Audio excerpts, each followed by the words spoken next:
आइए, अभी आपने पढ़ा कि ऊर्जा बैंड यानी ठोसों में ऊर्जा बैंड,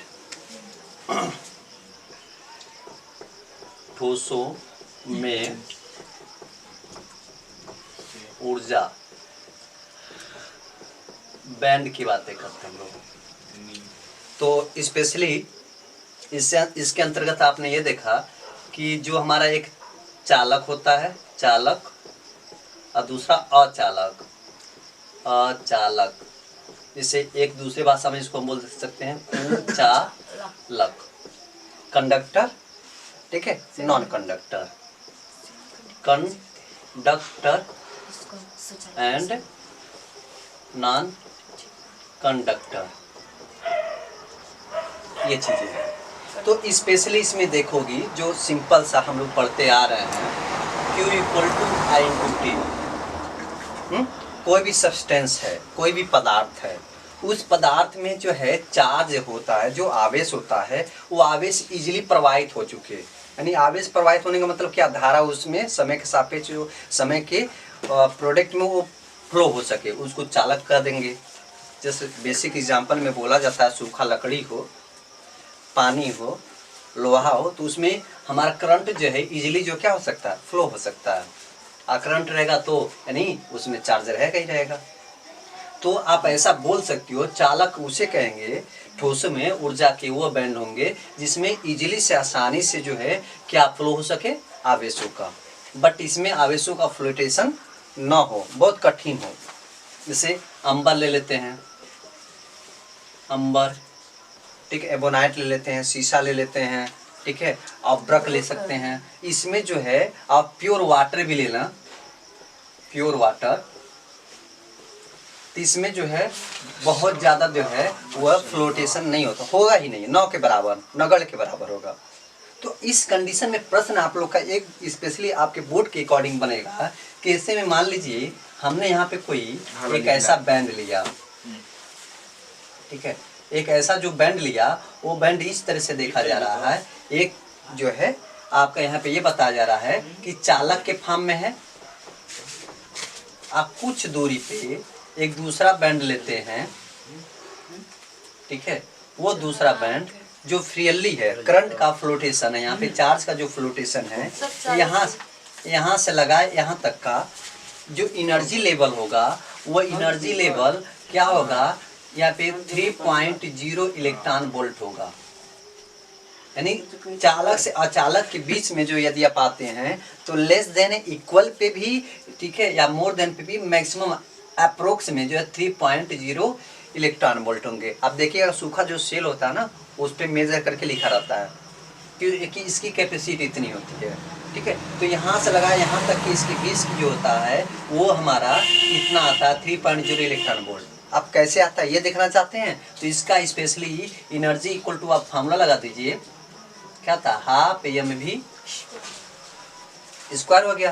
तो एनर्जी की बात हम जब करते हैं तो इसको मान लीजिए इसका मास दिया रहेगा, वेलोसिटी दिया रहेगा, मास और वेलोसिटी दिया रहेगा। तो सपोज कर लीजिए कि यदि मास कोई भी ऐसे सब्सटेंस लेते हैं, पदार्थ लेते हैं, जैसे अंबर हुआ, प्योर वाटर हुआ, और भी कोई ऐसे पदार्थ लीजिए, उस पर उसका कुछ न मास रहेगा ना, उसका कुछ वेलोसिटी भी रहेगा, ठीक है। तो यदि मान लीजिए हम यहाँ पे ये सपोज कर लेते हैं कि यहाँ पे आपका कितना आ जाएगा, ये इतना है, और उसका मास जो है वो नहीं रहे, मास क्या रहे, 1 रहे, और यहाँ पे स्पेशली यदि हम ये समझते हैं कि मास 1 रहे और यहाँ पे वेलोसिटी नियर अबाउट आप लेके चल लीजिए कि उसका सब्सटेंस यानी फ्लोटेशन कि कोई भी जो रखा जा रहा है तो उसका फ्लोटेशन यानी बहाव नगड़ हो रहा है, तो उस नगड़ पे कितना उसका भी आने की उम्मीद हम रखते हैं। तो ऐसे कंडीशन में हम ले लेते हैं 3, मान लीजिए 3 है, या यहाँ पे 2 पॉइंट समथिंग है, 2.99 मीटर है,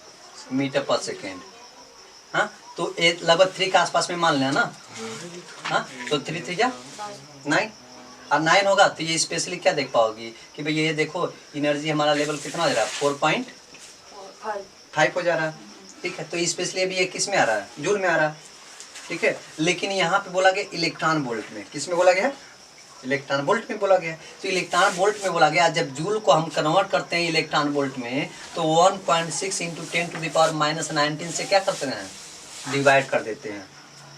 ठीक है, इससे डिवाइड करिए तो इलेक्ट्रॉन वोल्ट में आ जाता है। किस में था, इलेक्ट्रॉन वोल्ट में। तो जो इसको हम यदि डिवाइड कर लें यहाँ पर 4.5 और यहाँ पर हो जाएगा 1.6 इंटू 10⁻⁻19 होगा।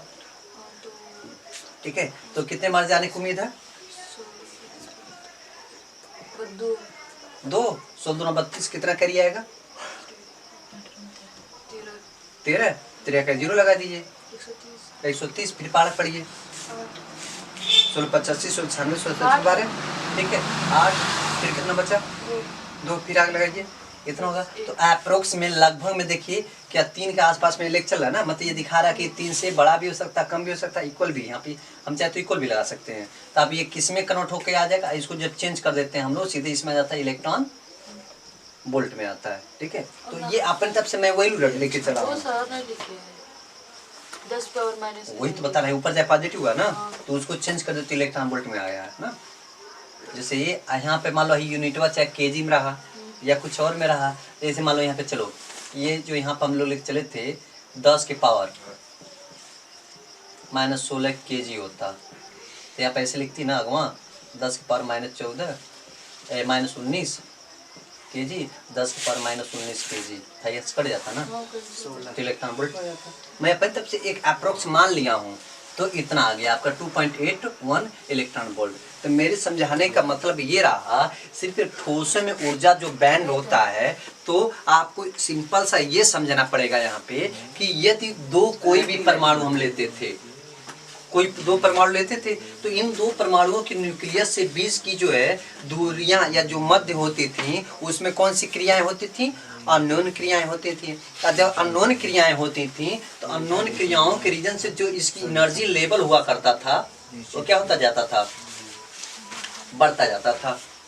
अब सोचिए कि इसी तरह जो है कई वैज्ञानिकों का मानना है कि यदि मान लो यहाँ पे क्या सूरज है, यहाँ पे जो धरती है और भी बीच में कई ग्रह हैं, ठीक है, तो ब्लैक होल में कोई भी चीज आएगा तो उसको क्या करते जाएगा, अंदर निकलता जाएगा। ब्लैक होल का नाम सुने ना आप लोग, ठीक है। और भी कोई ग्रह है तो और जैसे सूरज के पास में जो पहला दूसरा ग्रह है तो सबको खींचना जाएगा, यानी इसकी एनर्जी लेवल बढ़ता जाएगा, एनर्जी लेवल बढ़ता जाएगा। तो कोई भी प्लानट यहाँ पर है या और भी कोई प्लानट यहाँ दूरी पर है तो जब एनर्जी लेवल बढ़ेगा तो अपने अंदर खींच नहीं लेगा, खींच लेगा ना। तो ये बता रहा है कि इस कंडीशन में जब एनर्जी लेवल बढ़ेंगे तो वही एनर्जी लेवल में दोनों कटते जाएंगे, मतलब हाफ हाफ पे जो है क्या हो जाएगा, विभक्त होते जाएंगे, डिवाइडिंग होता जाएंगे, फिर बढ़ेगा फिर कटेगा फिर बढ़ेगा फिर कटेगा फिर बढ़ेगा।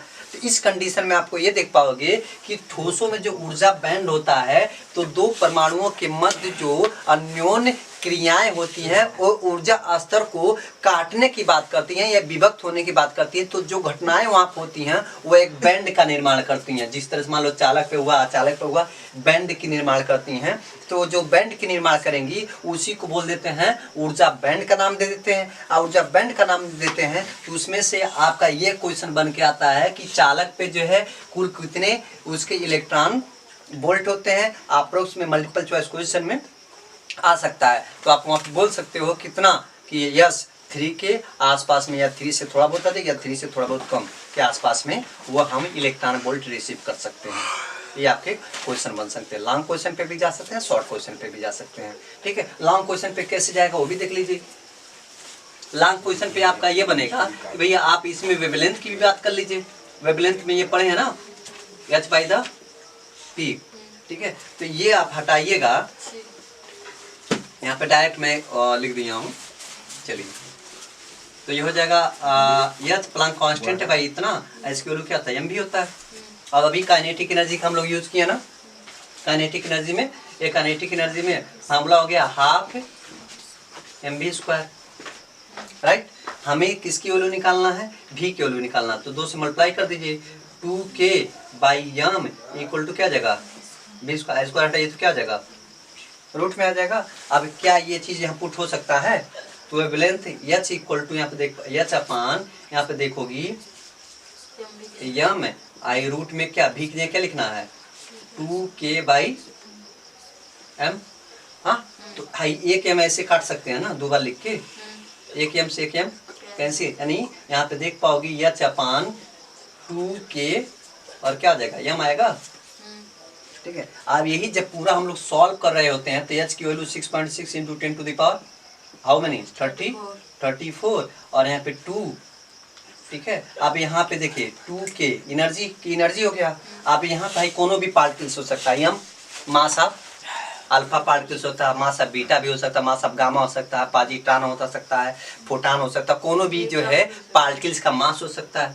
अब जब पार्टिकल्स का मास रखेगा तो यहाँ पे आप रखे जो डिवाइड कर देगा वही वेवलेंथ हम निकाल पाते हैं, कितना वेवलेंथ निकल जाता है। इस तरह से लॉन्ग क्वेश्चन का स्थापना आप कर सकते हैं ऊर्जा बैंडों पे कि यहाँ पे एक कोई प्लानेट है, यहाँ पे कोई प्लानेट है, या यहाँ पे कोई ऐसा पार्टिकल्स है, यहाँ पे पार्टिकल्स है, दोनों के बीच की जो है आपका डिस्टेंस पे कुल कितनी एनर्जी है।